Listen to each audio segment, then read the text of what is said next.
बिस्मिल्लाहिर्रहमानिर्रहीम। नाज़रीन अस्सलाम वालेकुम, मैं हूँ इमरान वसीम। नाज़रीन, आज 26 अप्रैल है, दिन है मंगल का और साल 2022। आज के प्रोग्राम में दो अहम ख़बरों पर आप नाज़रीन के साथ गुफ्तगू करेंगे। हमारी पहली ख़बर साबिक़ वज़ीर आज़म इमरान ख़ान की तलबी से मुतल्लिक़ है। इस ख़बर में आप नाज़रीन को ये बताएँगे कि किस बड़ी शख्सियत की जानिब से किस मामले पर और कब साबिक़ वज़ीर आज़म इमरान ख़ान के तलब किए जाने का, बुलाए जाने का इम्कान है।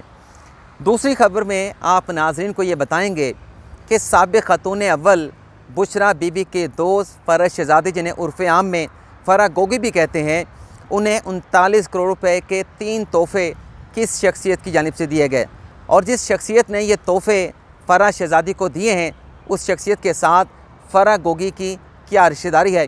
इन दोनों ख़बरों की तफ़सीलात आज के इस प्रोग्राम में आप नाज़रीन के साथ शेयर करेंगे।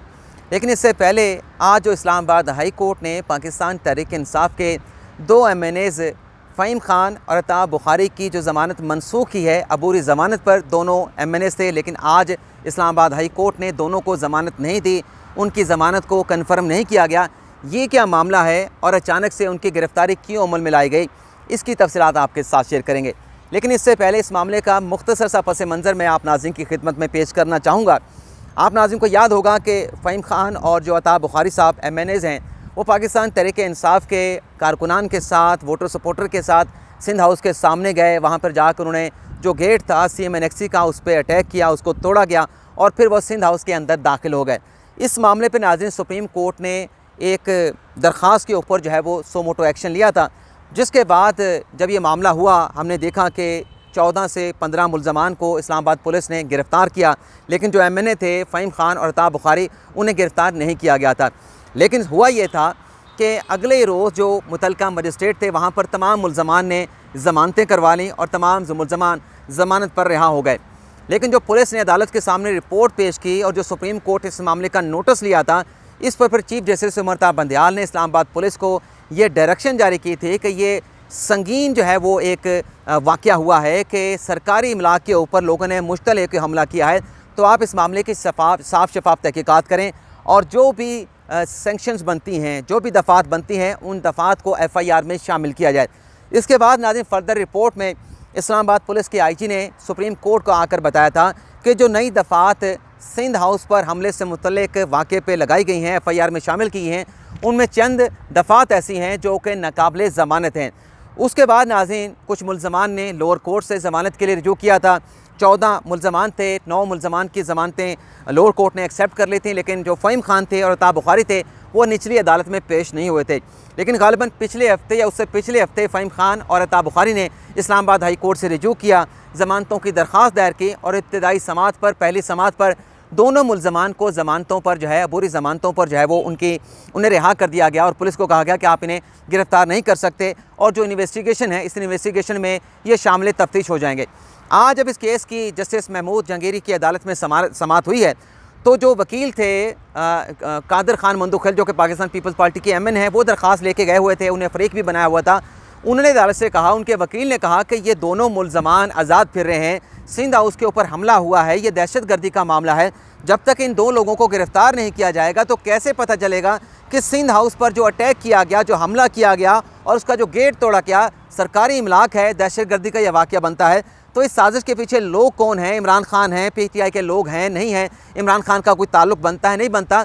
ये तो तभी पता चलेगा कि जब इन्हें फ़िज़िकली तौर पे गिरफ़्तार किया जाएगा, इन्हें इन्वेस्टिगेट किया जाएगा, उसके बगैर तो तहकीकात हो नहीं सकती। लेकिन हमने देखा कि जो मुल्ज़मान के वकील थे, उनके दलाइल बड़े कमज़ोर थे, जिसके बाद अदालत ने जो प्ली थी कादर खान मंदुखेल के वकला की, उसे एक्सेप्ट कर लिया और जो अबूरी ज़मानत थी वो भी वापस ले ली और दोनों मुल्ज़मान की जो ज़मानतों की दरख्वास्त थी, उन्हें भी मुस्तरद कर दिया गया। तो इसके बाद फिर दोनों मुल्ज़मान को इस्लामाबाद हाई कोर्ट से जो है वो फ़ौरी तौर पे गिरफ़्तार कर लिया गया। लेकिन उसके बाद जो उनकी बॉडी लैंग्वेज थी, जो उनके आप जाने का अंदाज़ था, उसके आप नाज़रीन उनके हौसलों का या उनकी बॉडी लैंग्वेज का ख़ुद आप नाज़रीन अंदाज़ा कर सकते हैं। अब जो आज की हमारी दूसरी खबर है कि फ़रह ख़ान को, जो कि ख़ातून अव्वल की दोस्त हैं, उन्हें किस शख्सियत ने 39 करोड़ के 3 कीमती तोहफ़े दिए हैं। नाज़रीन, ये जो फ़रह शहज़ादी साहिबा हैं, जिन्हें फ़रह गोगी भी कहते हैं, इनके और भी स्कैंडल अब तक सामने आ चुके हैं। यानी किस तरीके से पंजाब में यानी वो पंजाब का वो स्कैंडल आया कि वहाँ पे किस तरीके से जो सरकारी मुलाजमीन थे उनके ट्रांसफ़र पोस्टिंग होते रहे, 3-3 करोड़ रुपए की बोलियां लगती थी डीसीओ के लिए, कमिश्नर के लिए। एक तो ये स्कैंडल सामने आया। उसके बाद जो अपना अभी मोहड़ा नूर के ऊपर इस्लामाबाद की प्रॉपर्टी का मामला सामने आया, वो भी आपके सामने है। लेकिन आज आपके साथ एक और ख़बर जो है वो शेयर करने जा रहे हैं। ख़बर नाज़रीन ये है कि फ़राह शहज़ादी साहिबा, जिनके असासे खान साहब की हुकूमत आने से पहले 2018 में 23 करोड़ रुपए के थे, उनके असासे 3.5 सालों में खान साहब के दौरे हुकूमत के 3.5 सालों में बढ़ के 90 करोड़ से ज़ायद हो गए। लेकिन इसमें जो असल ख़बर है, ख़बर नाज़रीन ये है कि जो खान साहब ने टैक्स एमनेस्टी की स्कीम 2019 में मुतारिफ़ करवाई, उस टैक्स एमनेस्टी की स्कीम में फ़राह गोगी, फ़राह खान, फ़राह शहज़ादी साहिबा ने 2019 में 32 करोड़ का काला धन सफ़ेद कराया। यानी वो पैसे जो किसी जगह पे डिक्लेयर नहीं थे, न जाने किस तरीके से कमाए गए थे, लेकिन टैक्स के हुकाम से पाकिस्तान की अथॉरिटी से छुपाए गए थे, उन्हें कहीं डिक्लेयर नहीं किया गया था। लेकिन जैसे खान साहब ने टैक्स एमनेस्टी की स्कीम थी, उस स्कीम के ज़रिए 32 करोड़ 87 लाख की ये इतनी बड़ी हैवी अमाउंट जो है वो उसे टैक्स एमनेस्टी में शो करके काले धन को सफ़ेद करा लिया गया। और आगे नाज़रीन, सिर्फ फ़राह शहज़ादी साहिबा नहीं बल्कि उनके जो खामंद हैं, उन्होंने भी 2 करोड़ के असासे उसी टैक्स एमनेस्टी स्कीम में जो काला धन था उसको काले धन से सफ़ेद कराया, यानी वाइट कराया गया। सिर्फ यही नहीं, इसके साथ साथ नाज़रीन जो ससुर हैं फ़राह शहज़ादी के, जो बहन हैं, जो बहनोई हैं, उन्होंने भी इस स्कीम से, नहीं फ़राह खान के ससुर नहीं, जो एहसन जमील गुर्जर जो कि उनके खामंद हैं, उनके ससुर, बहन और बहनोई ने भी इस स्कीम से जो है वो फ़ायदा उठाया है। और आगे नाज़रीन आपको और ये भी बता दें कि जो उनकी बहन है मुसर्रत खान, और जो 3 तोहफ़े मिले हैं वो तो आगे चल के आपके साथ वो तफसीलात भी शेयर करेंगे। जो बहन है मुसर्रत खान फ़राह गोगी साहिबा की, उसने भी अपने असासों में 8 करोड़ रुपए के ख़तीर ज़र मुबादला ज़ाहिर किए। लेकिन ये असासे कहाँ से आए, बाहर से किस तरीके से मिले, किसने भेजे, इसकी कोई वजाहत पेश नहीं की गई। और जब मुसर्रत खान से पूछा गया कि ये कहाँ से आए हैं, तो उन्होंने कहा कि तमाम चीज़ें हमने टैक्स के असासों में डिक्लेयर कर दी हैं। लेकिन मनी ट्रेल क्या है, मनी ट्रेल का कोई जवाब नहीं। अब तोहफ़ों की बात भी आपके साथ शेयर कर लेते हैं। तोहफ़ों की नाज़रीन ख़बर ये है कि एहसन जमील गुर्जर जो कि खामंद हैं अपना फ़राह गोगी साहिबा के, उन्होंने अपनी बीवी को 5 करोड़ रुपए का तोहफ़ा दिया। और दूसरा तोहफ़ा भी एहसन जमील गुर्जर साहब जो अपना फ़राह गोगी साहिबा के खामंद हैं, उन्होंने दूसरा तोहफ़ा 14 करोड़ 50 लाख रुपए का दिया। और तीसरा तोहफ़ा 19 करोड़ 50 लाख रुपए का दिया गया। लेकिन इसका जो हसूल है, हसूस के हवाले से जो मालूमात हैं वो दस्तयाब नहीं। अब ये 39 करोड़ रुपए की अमाउंट बनती है। खामद साहब अपनी अहलियाँ हैं, उन्हें 39 करोड़ रुपए के 3 तोहफ़े दे देते हैं। क्या वजह बनती है? पनामा केस में यही सवाल तो पूछा जाता था शरीफ ख़ानदान से कि नवाज शरीफ बेटी को गिफ्ट करते हैं, हुसैन नवाज़ वालिद को गिफ्ट करते हैं, वालिद अगर बेटी को गिफ्ट कर देती है, तो ये क्या मामला है? इसी गड़बड़ के ऊपर जो है सुप्रीम कोर्ट ने यह मामला नैब के पास भेजा था कि आप इस मामले की इन्वेस्टिगेशन करके, पहले तो जीआईटी को भेजा और फिर ये मामला नैब को भेज दिया गया था। तो ये उसी तरीके से नैब से मिलता जुलता केस है। और सिर्फ ये नहीं कि 3 तोहफ़े तो खामद अपनी अहलिया को दे रहा है, बल्कि उसके साथ साथ जो एहसन जमील गुर्जर साहब हैं, उन्होंने अपनी अहलिया से, यानी 39 करोड़ के तोहफ़े एहसन जमील गुर्जर ने अपनी अहलिया को दे, और बदले में अहलिया साहिबा ने अपने खामद को 7 करोड़ 90 लाख का तोहफ़े दिए। अब आप देख लें कि मियाँ बीवी आपस में पैसों को गिफ्ट कर रहे हैं। ये क्या मामला, इसका आप जो लोग कानून को समझते हैं, ये क्या चीज़ छुपाई जा रही है, इसको अच्छी तरीके से समझ सकते हैं।